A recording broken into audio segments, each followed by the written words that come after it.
Uh, Okay. Good stuff. Right. Hello. Today I am with M K Farrar. Is the author of novels in a wide range of genres. As an individual, in a wide range of genres, from romance and fantasy through to police procedurals and crime stories. And yeah, it's crime stories I'm wanting to talk to you about today. So how do you define, so first of all, good afternoon. And secondly, how do you define the genre of crime stories? I mean, to be honest, it is a big genre. Anything from sort of your psychological thrillers right through to police procedurals, right through to just, thrillers where any kind of crime happens, really. So it covers a nice big range, which is why I quite like writing in it. That's one point that, I mean, you say any type of crime. Overdue library books, they don't get a look in, do they? Well, I don't know. My kids' school makes me wonder sometimes the number of emails they send me. Yeah, but we do tend to sort of like focus on robberies and murder and yeah, the nastier crimes, really. Yes. Yeah. Do you find that, where's the interest in that for you? Sorry, I'm going off schedule here, but yeah, what's the interest in crime? I think it's about seeing the good guy win. I think that plays a big part in it. We all like to see, people brought to justice and, the underdog, getting their day, if you like. So I think that's one of the main draws to it. Yeah, it gives a symbol of normalcy and justice to the world, doesn't it? When you watch the news and you sort of like hear all these stories of people getting away with things, it's comforting to dip into a story where that doesn't happen. Right. Big question. What's your writing schedule? I mean, I mostly write because I've got 3 kids, so I mostly write when they're at school now, which is quite nice. So pretty much from 10 until about 3, I write Monday to Friday. I quite often write at the weekends as well, just because it's what I like to do. But my main words are done during that time. Did COVID interrupt your schedule then? Well, yeah, because I had 3 kids at home homeschooling, so that was a bit of a nightmare. But my husband's self-employed as well, so we basically split our days. So he'd go out and do his work in the morning, and I'd homeschool the kids. And then in the afternoons, he'd then take the children away, to a park or wherever, and then that would be my writing time. So it wasn't easy, and I definitely got a lot less done than I would have done in a normal situation, but it worked for us. So I don't think people appreciate how important it is to writers to have supportive families who are able to help in ways like that. I think it's one of the things that we just sort of like have this idea of it's somebody from a Stephen King story who's going to go and book himself into a hotel in Maine for a couple of months and just get on with writing it. Whereas the reality is we need that support system of family who are there to help with stuff.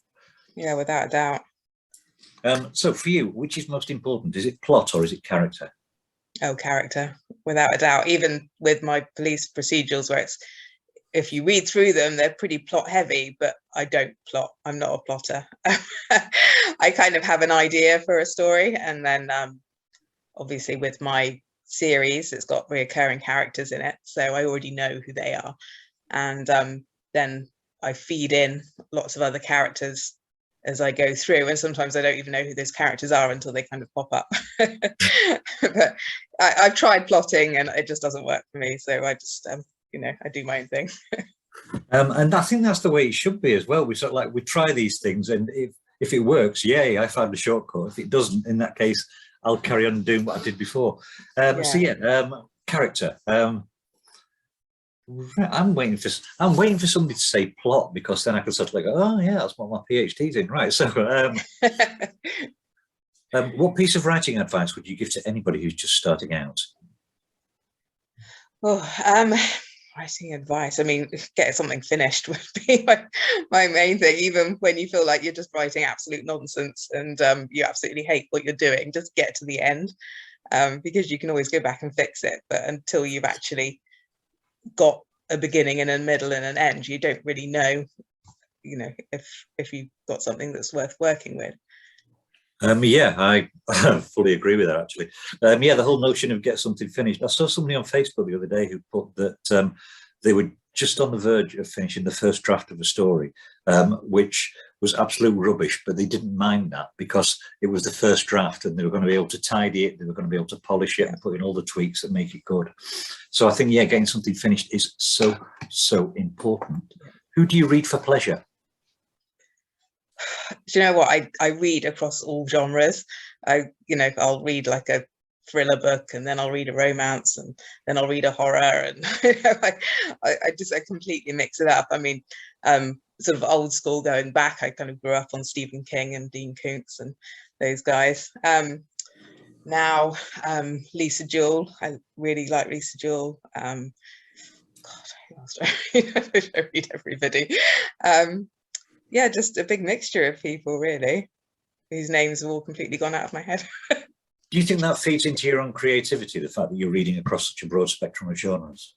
Yeah, definitely, because you get, sort of feed in different ideas and things that have worked really well in one book that you kind of read through and think, oh, I love how they did that. And then you can apply it to your own work. But for me, it's like the same as like I like to write in lots of different genres. I'm just really easily bored. So it just keeps things fresh for me to be able to do different things all the time. And same with the reading, and same with my TV shows as well. I'll watch something that's an absolute horror one minute and then go and watch Grey's Anatomy or something fluffy the next. Grey's Anatomy fluffy?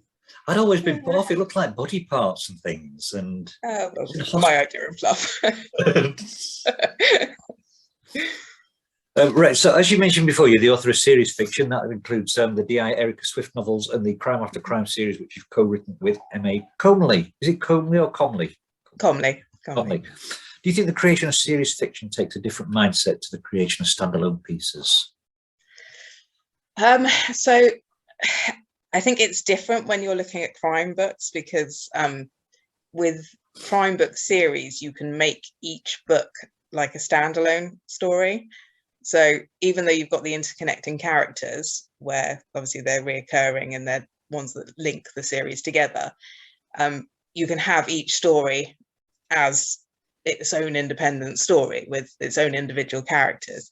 Whereas if you look at some books, like say a romance series, you can work a similar way, but for the most part, it's an ongoing story that goes back to the relationships between all the different characters. So I do think it's slightly genre dependent. If that makes sense. Yeah, you wouldn't read the Harry Potters out of order, but no, that's right. But you can pick up, say, a Poirot, and it doesn't matter whether you've read any of them before or whether it's completely get that. So does Erica Swift have a plot arc or a narrative? Is she developing as a person as the stories go on?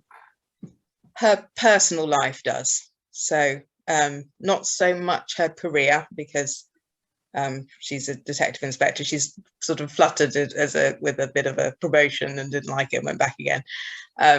But she, I can't sort of say too much without giving loads away. Sorry, I wasn't asking. In her personal life, her family is growing and changing, and it's juggling the demands of having growing children with a very demanding career, and obviously the dangers that come along with the fact she's dealing with dangerous people as well. So and there's a slightly overarching plot with a relationship within the force as well. So yes, there is, but the main plot is to do with the other characters who are met inside each book. Due to the individual crime, yeah. So where do you get your information then for police procedurals? How do you authenticize what you're creating? So I've got a retired sergeant who runs the Cops and Writers group on Facebook, Patrick, who once my book's been edited, I send it to him, and then he goes through it all for me, and sort of says, oh, they wouldn't ask this question, they'd have done this, or they'd have looked at this and done this.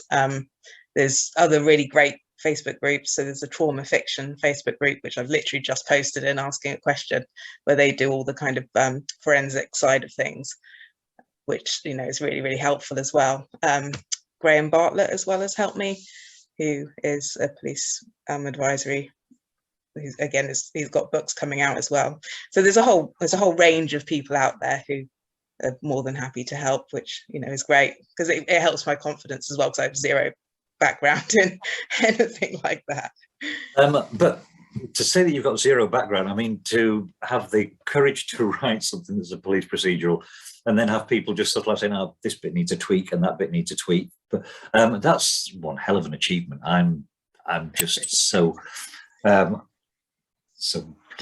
frustrated that I've never done anything like that, and so jealous. The thing is so my first series was the co-write that I did with M Comley, and she'd been telling me for years, you know, you've got to get into this genre, because it was always what I read and everything like that, you know. And it was the same. I didn't have the confidence, and I was just thinking, oh, I don't want to, you know, the reviews on Amazon reading, oh, they got this wrong and they got that wrong and all of that. So anyway, so she then offered to step up and co-write with me, which was then my first. It's not police procedural as it is, it's more of a psychological thriller, but she gave me that confidence, if you like, to step into that genre. So that's what I did. So there are some heroes out there. So yeah, as you mentioned, you've been writing with a co-writer. How much does co-writing differ then from doing it by yourself writing? And I'm sure there's a better phrase than doing it by yourself writing, but you know what I mean with that. Lone writing, single writing. I mean, obviously you've got to take other people's. Yeah, no. It's just writing, I suppose, isn't it? Yeah. You've got to take other people's opinions into account. For me personally, I have to be careful not to kind of steamroll over what somebody else wants to do, and because it is quite a personal thing, I think sometimes writing. Like I see stories in my head and I see the characters in my head, and if my co-writer doesn't see that exactly how I see it, then it's a bit of a careful line that you've got to tread, that you kind of want to get your opinion in while not bulldozing theirs. And I do have to make myself sometimes like, okay, stop trying to control everything, which is quite a difficult thing to do. But the people that I co-write with, you know, are successful in their own right, and so they obviously can bring plenty to the table, and so I have to make myself sit back and listen to that. That sounds like a hell of a challenge. It can be, but the people I co-write with are people I've known for a long time, and I trust them, and hopefully they trust me, and so we, you know, listen to each other's opinions. I've seen when people talk about doing improv on telly, I've seen them say it's your idea and I'm going to add something to it, and I do like that notion, but also I like the idea that, well, my idea was pretty damn good. Why are you wanting to add something to just go with my idea? So yeah, I completely get where you're coming from on that. Yeah. And you mentioned before about reviews on Amazon. Are they important? Well, yes. I mean, obviously, the more you have, generally, the better your book has sold. And initially, when a book first launches, it's good to have plenty of reviews up there. Gives people confidence when they're hitting that click to buy button. Obviously, they're not always good, which can be a bit painful. But I've been doing this for quite a long time now, so I've started to tell myself that I write my books for the people who love them rather than the people who hate them. So. I like that way of looking at it. I'm going to get that as a tattoo. Thank you. So do you think it's important then for writers to engage with marketing? Oh yeah, without a doubt. I mean, I spend a lot of time marketing on top of writing. It's just, I mean, it used to be for a self-published author that's what you have to do, but even people who are traditionally published now have to do the same thing. So it's just expected as part of the job. And again, it follows on from my question before. What marketing advice would you give to a novice writer? Initially, I'd say get on the free platforms. So your Facebook is probably the most obvious one. The biggest upcoming one at the moment is TikTok, which is probably the one that you can do that you'll have most interaction from as a newbie. Twitter is I think Twitter sort of depends on your subject, really. I'm not a big Twitter user personally. Instagram, people swear by. So probably that's kind of, you want to get yourself on each of those platforms initially. I mean, it used to be a few years ago, blogging was the big thing, but personally, I don't find that so much anymore. It's more social media. Are you on TikTok then?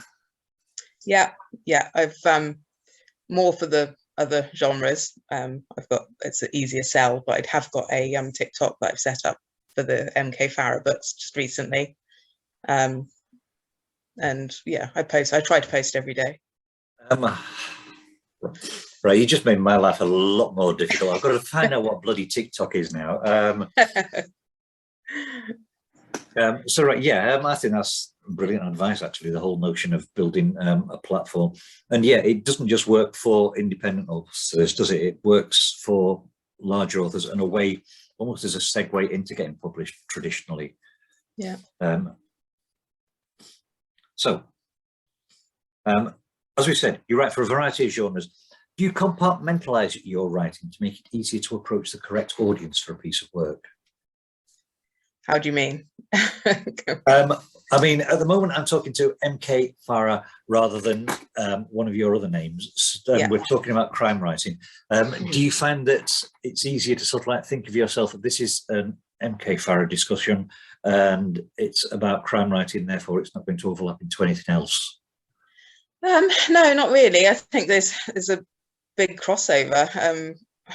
Even in the stories that I write, there's a lot of one genre that goes into another, and as far as the marketing side of it goes, it's pretty much exactly the same thing. You're just kind of pushing it out to a slightly different audience. So no, not You're really. saying writing is writing?